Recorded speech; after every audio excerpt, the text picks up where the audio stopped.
All right, today we are going to spend the day talking to a writer who has exerted an influence over many people, me included. I actually can remember very vividly reading Nicholson Baker's work very early on. I think the book The Mezzanine had maybe an excerpt or something that started in the New Yorker. I can remember a day in a newspaper newsroom, a daily newspaper newsroom, where people were kind of handing this guy's work around and saying, you have to see this. And since then, he has just continued to write a lot of very interesting fiction and nonfiction. He's coming to the Mark Twain House, which is the occasion for getting him on this show. That'll be this Friday from 7 to 9 p.m. You'll be celebrating Mark Twain's 183rd birthday, and you can buy tickets at themarktwainhouse.org. We'll tell you more about that as we go along here. But right now, joining us from a far-flung studio in Bangor, Maine, but they're very nice people there. They seem like so solicitous and nice there. Nicholson Baker is with us, author of 10 novels, including The Mezzanine, 5 works of nonfiction, including most recently Substitute, Going to School with Thousands of Kids. Nicholson Baker, welcome to our show. Well, thank you for having me on the show, Colin. I'm so happy. And yes, they're very nice people here, and they are very adept at hooking up with you guys, and I'm happy to be on your show. Yeah, they were so nice, and they were asking us if we were happy, which is not a question we get asked a lot. One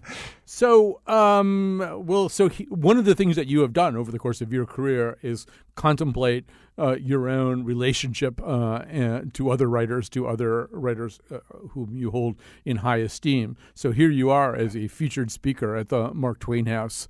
What does that do? What kind of stirrings does that set up in you?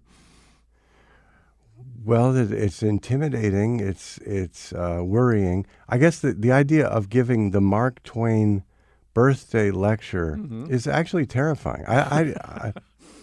And I think what the only thing that you can do is kind of cave in and say, well, I'm going to say, and I believe that Mark Twain is a beautifully minded, fluent, funny writer, and here's some stuff that I wrote. Because what else are you going to do? I mean, we're all trying to come up with stuff that's true about the world. Mark Twain was there. He smoked a lot of cigars. He said a lot of really interesting things. He went all over the world, and it's a new world now. So here we are. Well, not to spoil anything for you, but when you get there, you'll get a tour of the house, which is an interesting thing in and of itself. But the other thing that they will probably do is take you into the archives, which are housed elsewhere. And what they like to do is pull out 5 or 10 things that they think a visiting guest might be interested in. And so I can tell you, for example, and this is sort of right up your alley, one of the things that they will almost undoubtedly pull out will be volumes owned by Twain in which he wrote very theatrically in the margins. In other words, either he will be, insulting James Fenimore Cooper in the margins of James Fenimore Cooper's own book, or just writing whatever. And there's something very stagey about it. I mean, these books belonged to him, and so the marginalia that he's writing, you wouldn't expect would be intended for a wider audience, but you almost get the feeling that it is. But I mean, I'm guessing this will be exciting to you because so much of your work and thought has been devoted to the question of things that happen on a page, on paper, things that get recorded and ideally preserved. So I'll let you take the baton and run with it. I think, Twain is a big personality. So if Twain writes a little bit of marginalia, you know that some part of him is thinking, that maybe that's going to be publishable. He's that big. So and the mise en page, the idea of putting stuff on the page in different ways has always interested me. Writing things around the edges, putting footnotes at the bottom. What is a page anyway? Why do we have why is it helpful to look at something straight on that is fixed? What does that do? How does that sit in your mind? I've always been interested in that, and it's even more interesting now because with ebooks it doesn't always sit. It's not always put on the page the same way, and so I have to think about what that does to the feeling of reading a book.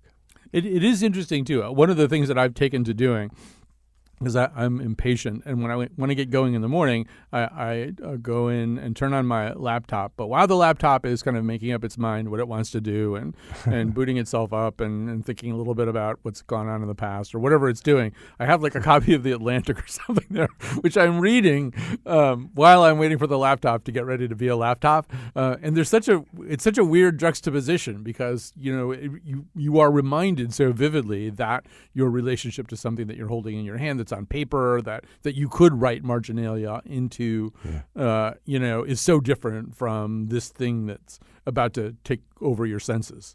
It's so true.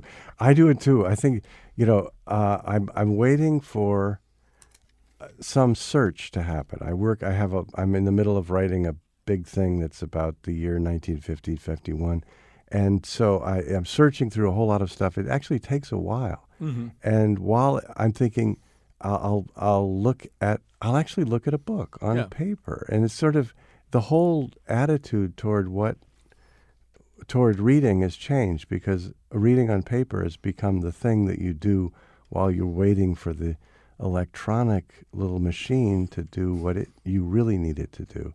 That's kind of scary, but it's true. Right. That's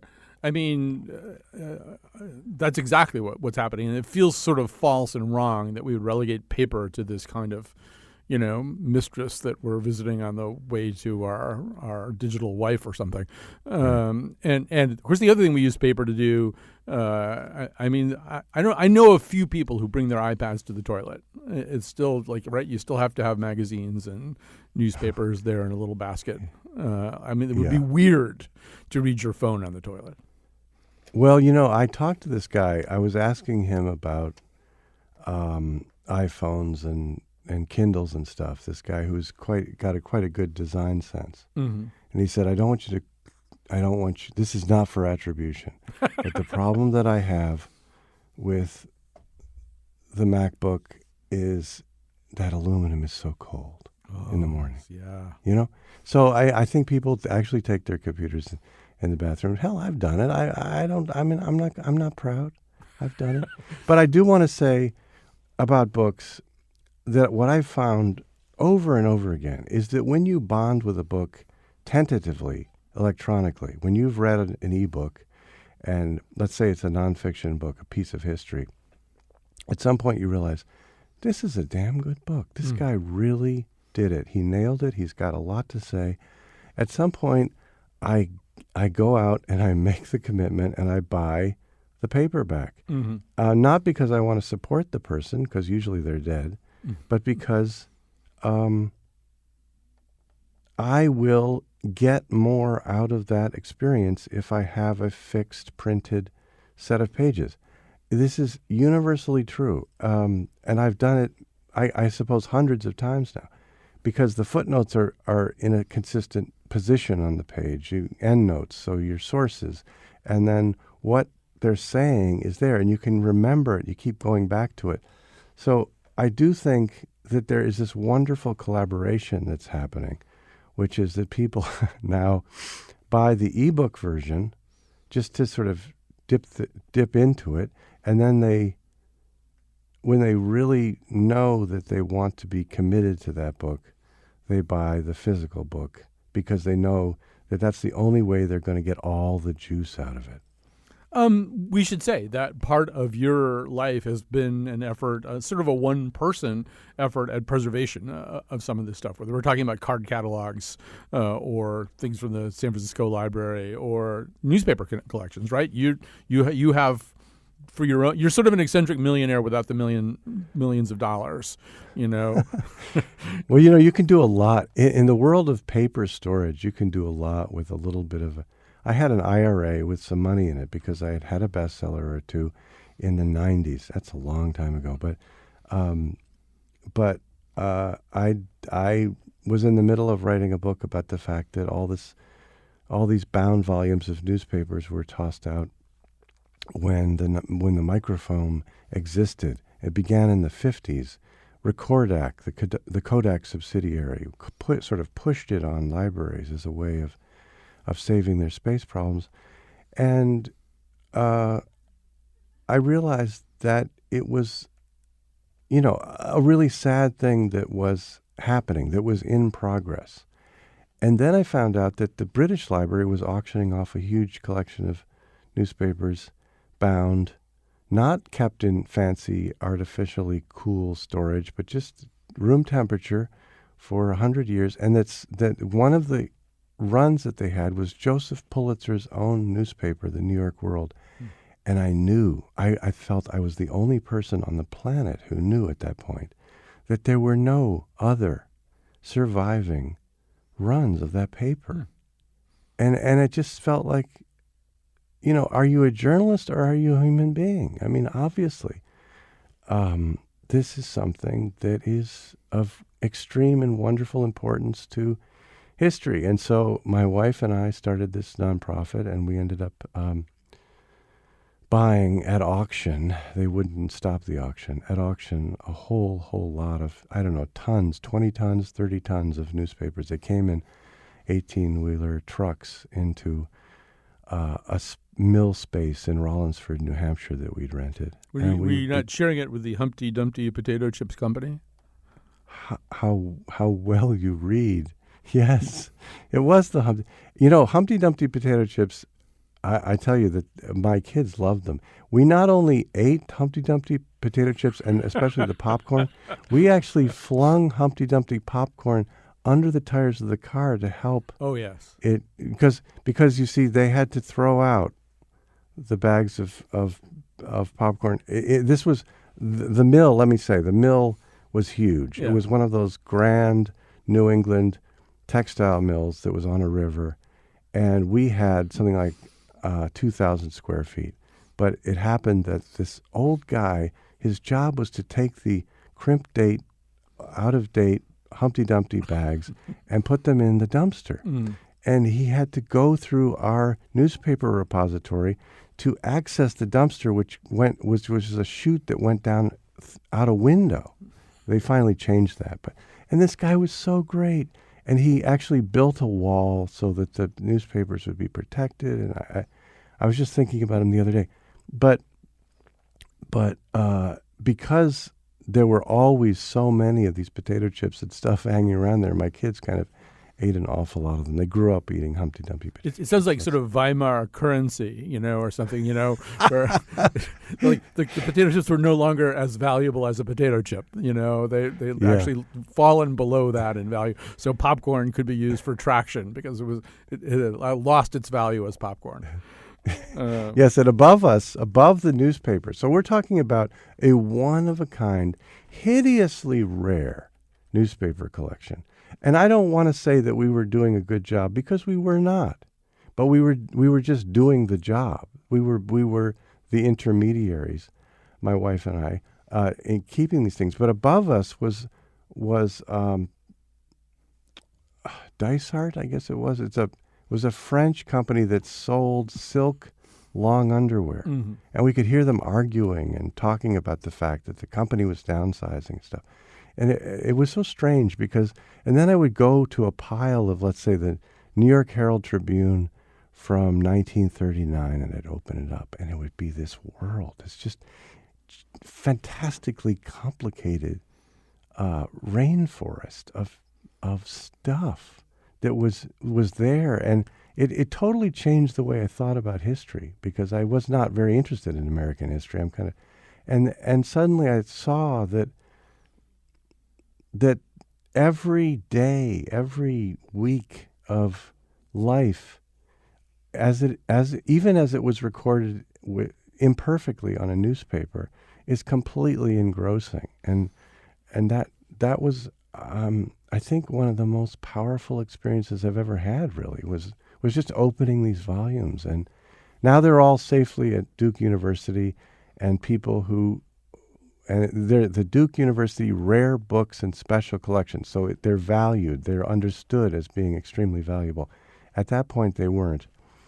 But it was really a privilege just to be able to open the volumes. Right. And so contained there in some of your statements is, I think, that notion I mean, when you look at these old newspapers, and not just, the blaring headlines, but if you look at them more deeply and see things that are being bought and sold and discussed in little tiny, tombstone things at the bottom of the page and stuff like that, you really get this sense of life being lived. And one of your mottos is one of our mottos here. I guess you know a little bit about this show, which is everything is interesting. Everything is interesting.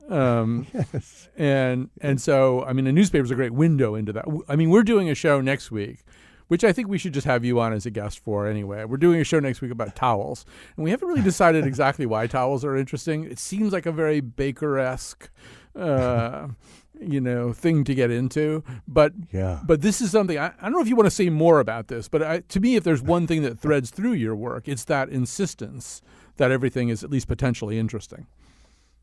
Yes.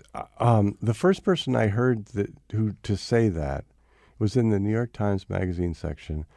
William Whitworth, who was an editor at the New Yorker and then was the editor of the Atlantic, was talking about William Shawn. Mm-hmm. And he said, he's interested in everything. And it just was it's such a lovely thing. It's so true. Because that's what an editor is a person who is just curious about everything. And they don't have time maybe to go into everything themselves, but they have writers that can do it. So William Shawn was interested in everything.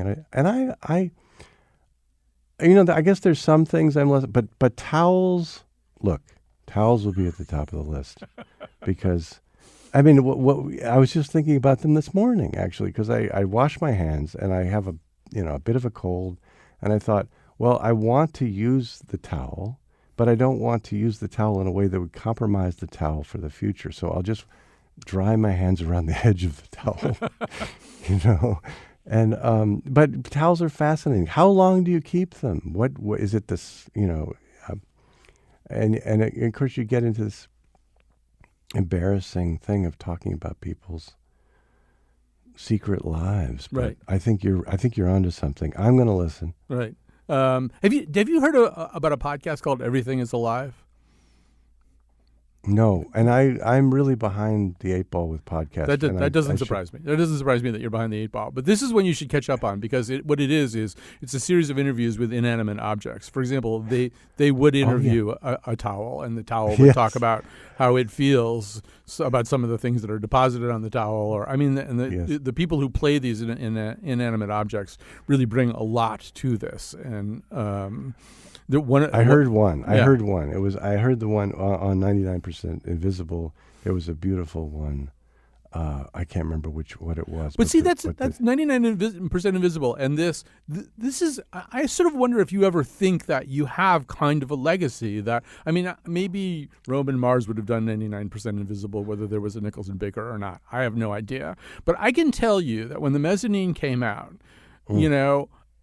a lot of writers, me included, I was a full-time writer at that time, we were just sort of looking at this thing thinking, we have to write a different way.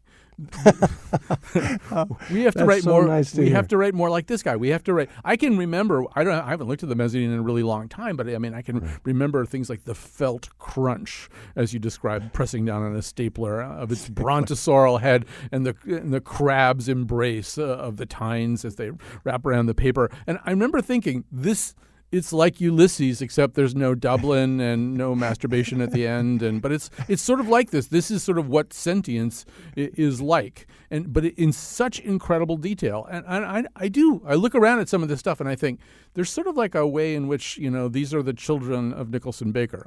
I don't think you probably permit yourself such grandiose thoughts, but well, Colin, I mean, I don't know. I'm all befuddled and happy, but and glowing, and.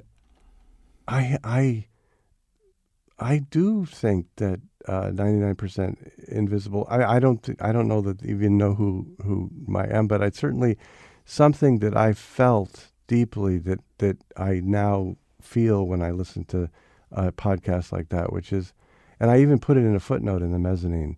That people watch the news like robots, I said. But, they're blind to all the stuff that's happening.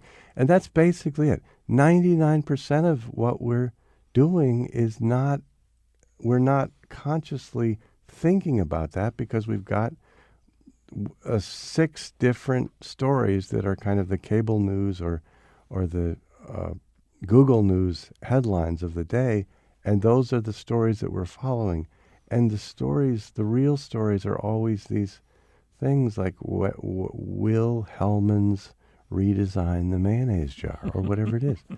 The real stuff of life, the real feeling. And I'm so glad that Hellman's hasn't redesigned the mayonnaise jars, because I cling now to Filippo Berio olive oil and a couple of other products that are the same, because we have so much change now. And it's bewildering, and we need to have some more stability.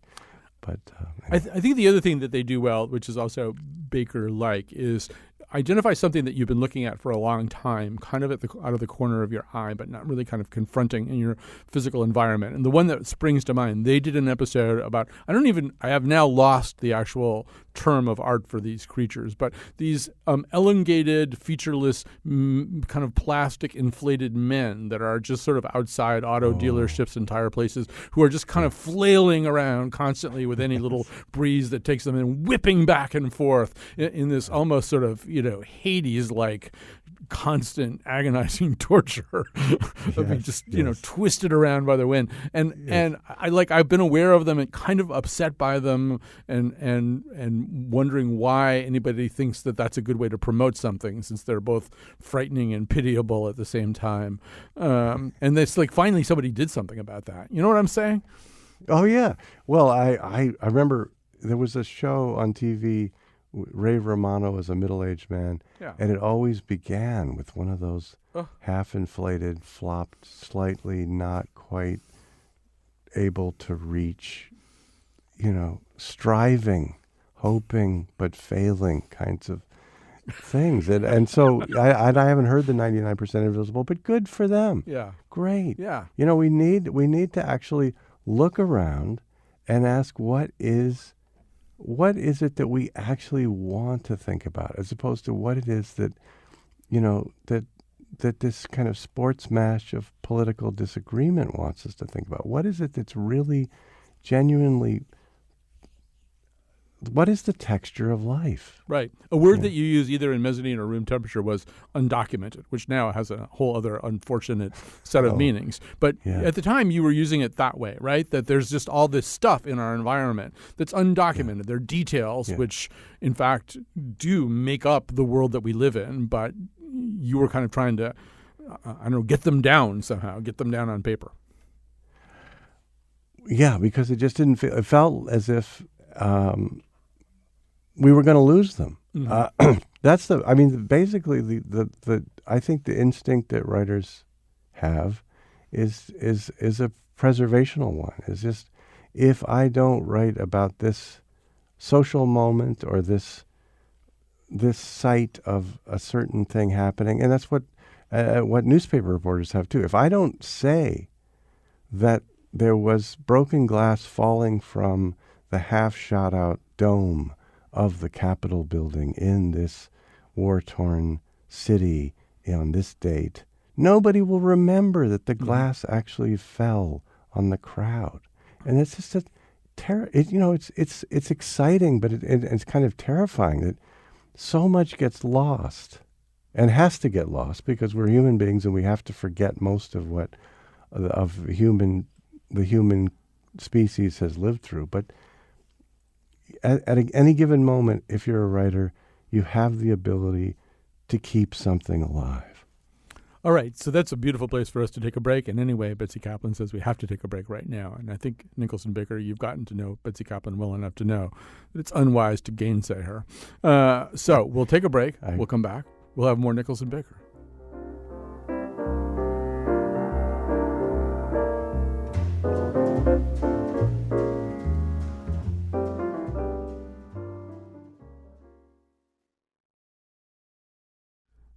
We are talking to the writer Nicholson Baker, author of 10 novels, including The Mezzanine, and 5 works of nonfiction, including most recently Substitute, Going to School with Thousands of Kids. He's joining us from the studios of WMEH in Bangor, Maine, where they are very nice people. But he'll be joining you if you go to the Mark Twain House this Friday, November 30th, from 7 to 9 p.m. He will be enabling you to celebrate Mark Twain's 183rd birthday.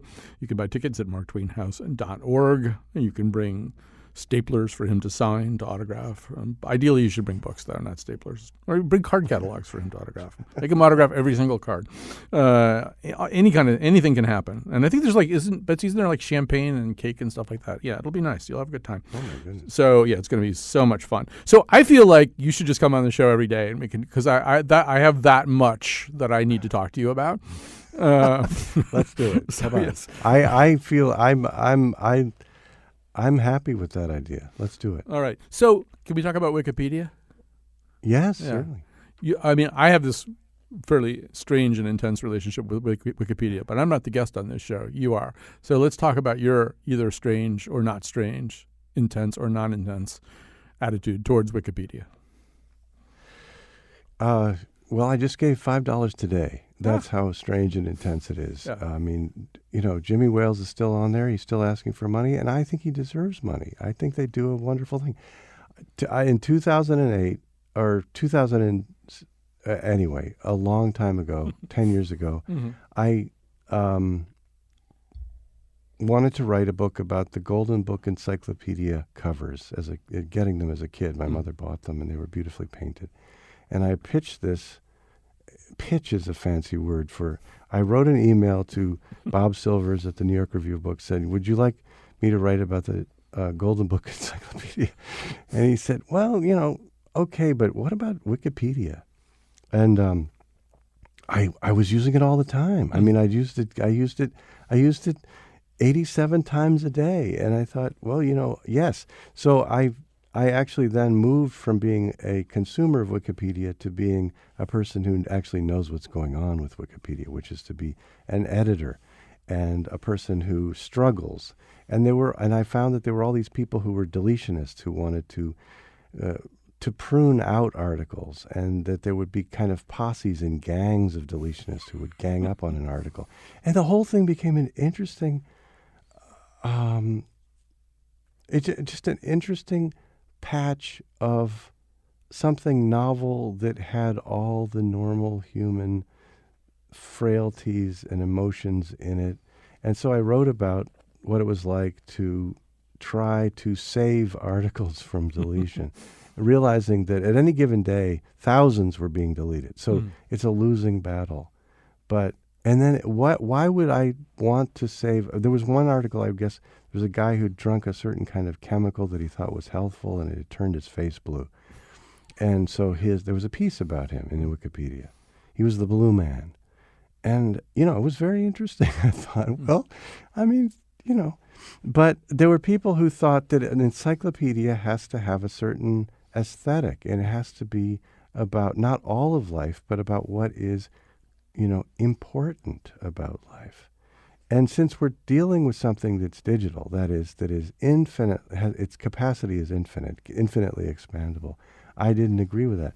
So so the way you save an article is by making it bristle with citations. Mm-hmm. So then I would have to find that there were actually 5 newspaper articles about this blue man guy. Right. And then I would put those in, and then it was harder for them to delete. And then I realized that there were people who had spent several years doing this, and this was their life, was battling with other people about whether to delete or keep articles. And that's when I realized that I had to stop because I wasn't going to write anything of my own ever again. Right, but I think what you're talking about, this is something that I encourage people, particularly when I'm teaching. I say, look, if you're going to use Wikipedia, then you should become an editor. You should just become a contributor. You should work on an article about something that you presumably know something about, because otherwise you're using a tool all the time that you really don't adequately understand. So if I put up a sign next to a bridge, leading to Berwick, Maine, saying this bridge was built entirely using information gleaned from Wikipedia, like everything that we know about designing this bridge we got from Wikipedia, would you drive across that bridge? It's kind of an interesting question, right? Yes, it is. It is. I think, sure, I would. You would? I would just forge on ahead, figuring that there's probably going to be one span that's going to be really screwed up. You'll probably risk falling to your death. But if you can just stop before that, you'll get across. Right. Because at any given moment, they're going to be, so-called vandals and people who are messing with it. But that's part of the amazing. That's why it's such a powerful and positive, I think, force. It's a utopian experiment, right? I mean, yes, there's something utopian in its concept. Yes, it's beautifully utopian in that it not only is it saying anybody can do this, anybody can edit, and we'll keep track and we'll police it or not police it. We will groom it and smooth it so that even though you are inept, it will end up being more or less okay. But it works, so that it is the primary source of information, I would say, for almost everybody. And yet it is entirely done by volunteers. And that's such a different model than anything else out there. So I've been gung-ho about Wikipedia forever. When I was a substitute teacher, I would say, take a look at Wikipedia, because it's not necessarily, but of course it's very tricky to tell students to look at it because it's obviously false. And here's another thing that I run into. I write books and I find out secret little things about some tiny aspect of history, right? Mm-hmm. And when I do that, I realize I could put that in that Wikipedia article because I know that Wikipedia article is actually wrong. Mm-hmm. But then I think, and this is where I think, well, but if you do that, if I fix the Wikipedia article and then I publish the book using that mentions that fact, people are going to think that I took it from Wikipedia. So I can't do that. I have to wait. And that's a real problem because errors are in the world that I know about that I have not fixed. Or I haven't expanded an article that I know needs expansion because I don't want to be thought of as being, a person who just looks up stuff on Wikipedia and then parrots it. So I want to also talk about what happens since you just talked about that, what happens when you write something, publish something, and then you can sort of see it affect people's lives. And so I'll give you a really embarrassing example of my own, and then I'll bring up an example that's probably more embarrassing to you. That seems fair. So in one of your books, is one of the first two, I think, you discuss the whole question of urinary embarrassment. Like, what if you can't pee at the urinal? And then the narrator says that his solution to this is imagining just turning and gleefully urinating all over the people at the other urinals, Right. and that the minute he does that and partakes of the freedom and the license and the humor that's kind of contained in that idea, he has no problem peeing. So I haven't really exactly done this, but I've thought about it a couple of times. It's like what if I couldn't pee? That's what I would do, and then I start laughing, and then so I've actually used your books in real life, sort of. Now we also know or are told that Monica Lewinsky presented Bill Clinton with a copy of Vox. I don't know, A, whether you believe that or not, and B, how does that make you feel? Well, I want to believe it. Okay. I hoped that it's true. Okay. First of all, thank you for saying that you tried out my technique. Well, I didn't actually pee on anybody. I just thought of it. No. I don't mean that. Nobody, look, all of this is in our minds. Right. I mean, come on. Including whatever's in Vox is just it's all about, that's what the books do, is they say, here's this private world of the mind and let's get it going. Mm-hmm. So in the case of Monica Lewinsky read Vox. Mm-hmm. This is my I got a call long after Vox its moment had come and gone. So Vox came out in 1992, actually on Valentine's Day, and it was a book about two naked people talking on the phone, and it was a lot of fun to write.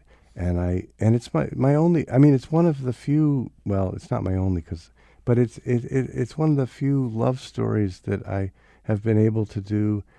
I'm happy with it. Mm-hmm.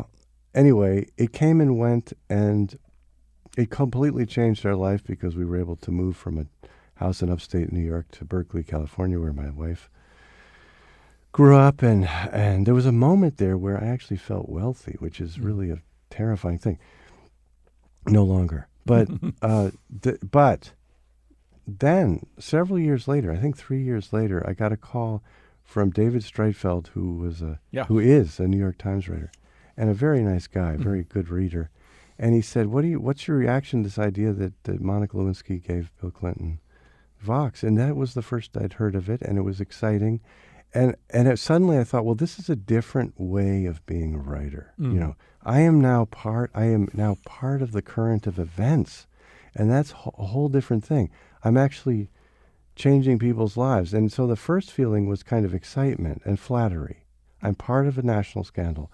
And then the second part is, wait a second, lives are being wrecked by the use of my book, which was meant to be a kind of seduction of the reader, a chronicle of a mutual seduction, is now being used to take down a president. One tiny datum. Right. Although I think I could take you off that hook.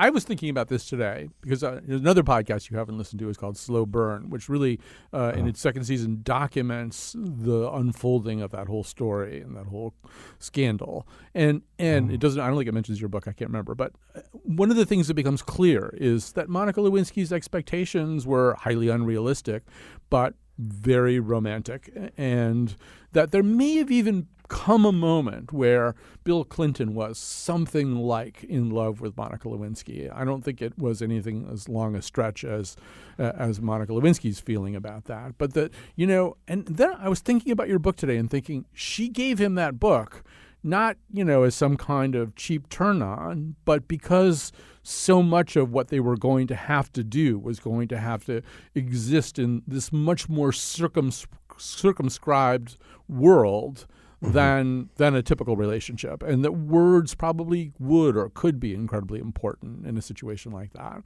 I think you should feel really good about that, actually. I do. I mean, in a strange way, I do feel good about it because I always liked Monica Lewinsky. I liked her actually more than Bill Clinton, I have to honestly say. But and I don't know. What was pleasing.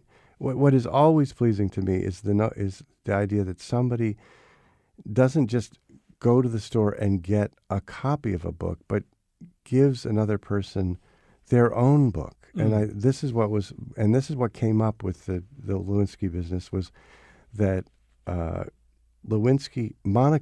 Lewinsky had bought the book from Kramer Books in Washington, and with a charge card, and so then the kind of machinery of getting Bill Clinton was to subpoena the charge card records from Kramer Books to prove that Lewinsky had bought this book and owned it, and then and that was evidence that she had given it to Bill Clinton. Anyway, the thing that was pleasing to me was this was the actual copy that she had read. And that's the great thing about a physical book, actually, is that you can say, my fingers have all riffled through all these pages. My mind has riffled through these pages. Here's this thing that I have physically been through. Now here you go physically through it. And it's kind of a very primitive act of friendship. And so I was pleased to be part of that. Oh, yeah. That aspect of it. Again, I have to take a break. Betsy Kaplan is telling me. But I remember there was a really long kind of pseudo-Victorian novel by Charles Palliser called The Quincunx. It was really, really long, and I read it over a summer. And it was one of those things where I was like sweating on it and getting maybe grease on it and suntan stuff. It was like alive by the end of the summer. And it's like 800 pages long. So it takes, it was like this thing that was kind of, it was sort of like the French attitude towards cheese, where they treat it as sort of a household pet and the cat walks on top of it. And, this book wasn't just like an inert thing anymore. And, well, actually, we'll leave it there. We don't want to extend that particular line of thinking to Vox, not just now anyway. Let's take a break. We'll come back with more Nicholson Victor.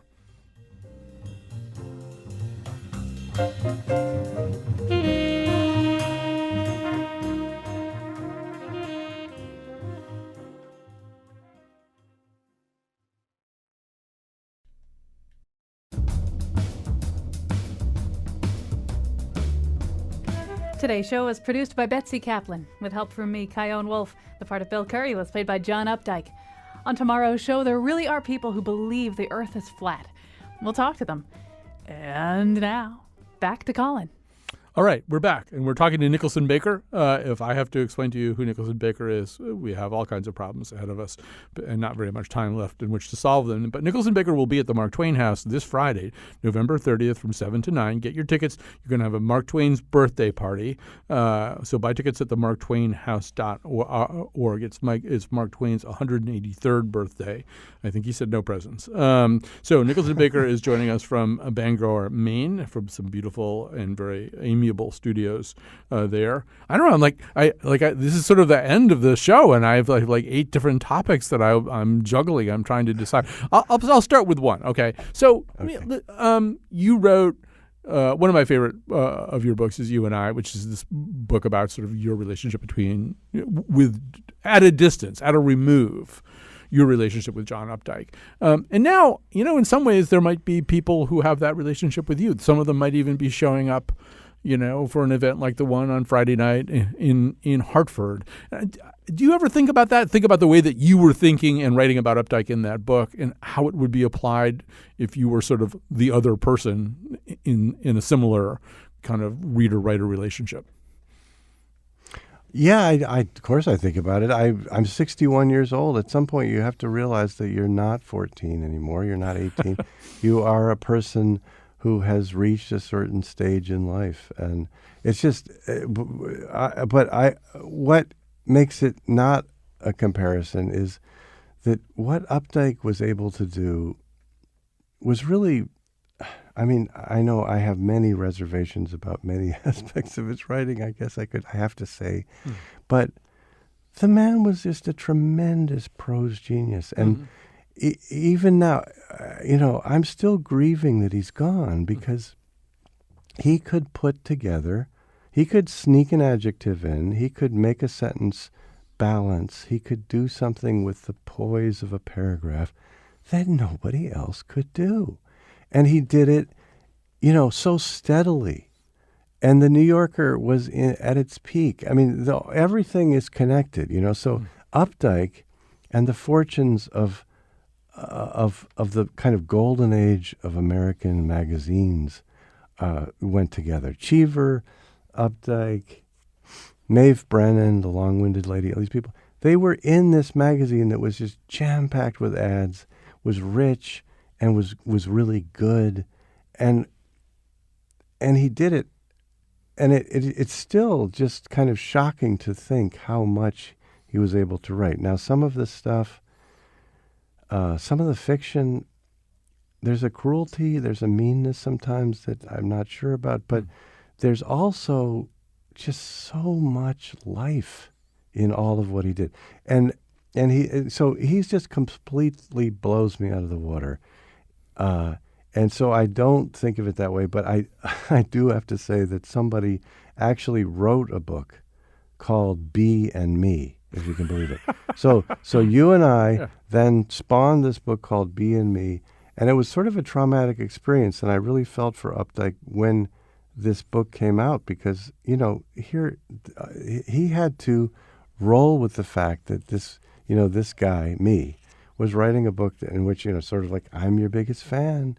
And, when you're a fan, you can find some faults, and I'm going to really put them in there. And you never know. And this is the problem. You never know with somebody who's a real enthusiast when the zinger is going to come in, the thing that they don't like. And that hurts much more than all the things that they do like helps, because of the way we're all human beings. So I thought he did a very courtly and wonderful job at rolling with the fact that I had written this book. I went back and read the little section from his self-consciousness where he's talking about his childhood blocks, and it reads an awful lot like Nicholson Baker. I think the two, the part I'm talking about, he's talking about the intaglio blocks and the way that they maybe connected him to the notion of printing, and it's a real sort of meditation on a set of physical objects. But you guys are both really interested in what it means to be sentient. That's the thing that you share. I think is can you recreate the experience of sentience just using words? How close can you get? I don't know. Does that make any sense? Of course, and I think the Updike, one of the things that's really interesting about Updike and why everybody should read Self-Consciousness, which is his memoir, didn't get much attention at the time, but it's really, really beautiful, many beautiful things in it, is that this man was operating, his teeth gave him unbelievable discomfort and pain, and he had terrible asthma, he had terrible psoriasis, he had all kinds of afflictions, including the stutter. And one of his most beautiful pieces is in Self-Consciousness. It's called Getting the Words Out, and it's about how he had to deal with the stutter and what sort of specific social situations brought on stutters. And it was usually men like plumbers who wanted to talk to him about a particular tricky piece of plumbing in the basement, as opposed to women who maybe, or people who wanted something from him. He never stuttered with. It was just, it's a really interesting, beautiful piece of prose. And now I'm going to test my memory, because I'm apologizing in advance if I've mixed two things up. Were you the one who also described seeing him eating turkey at a Howard Johnson's, or was that somebody else? I've never seen him eat turkey. Oh. I never saw saw the U-Man eat turkey at Howard Johnson's, but I wish I had. Yeah, I did now I have see to track him once. that down. I have seen him. I was walking across Boston, in Boston Garden one day. I made a living. I supported myself as a sort of temp typist in the 80s. Before I was married, and then there was this guy walking toward me, and he was very nattily dressed, and I think he wore one of those sort of golfing hats. And I realized this is John Updike, who's walking towards me on a path, and it was a narrow path. I couldn't just sort of go to one side and look at the tulips. I had to just sort of keep walking, and I didn't want to bother him because he's a famous guy who's got his own concerns, and so I just nodded at him, and he gave me a puzzled look. And that's one of the few times I actually interacted with him, was a nod. I feel like one rule that I have is you can always say to anybody under almost any set of circumstances, "I'm a big fan," and then just say nothing else. And yes, and nobody minds that. I mean, if you run into Justin Bieber right after this interview and you say, "I'm a big fan," that'll actually make his day. I mean, he isn't doing this so that no one will say that to him.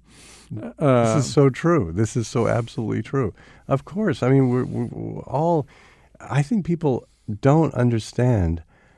We're all naked, cowering, wishful, hopeful human beings who are just trying to do our best and get through it and get on to the next thing. And so if somebody says, I really like, and then especially if they say, I really liked X, and it's something that you even maybe forgot about. Yeah, but that could be too far, too. Like if someone walks up to you and says to you, I'm a big fan. The thing where you talk about peeing on other people at urinals? See, you don't want to hear that, maybe, Oh, yeah, I wanted to hear that. Depends on what kind of mood you're in.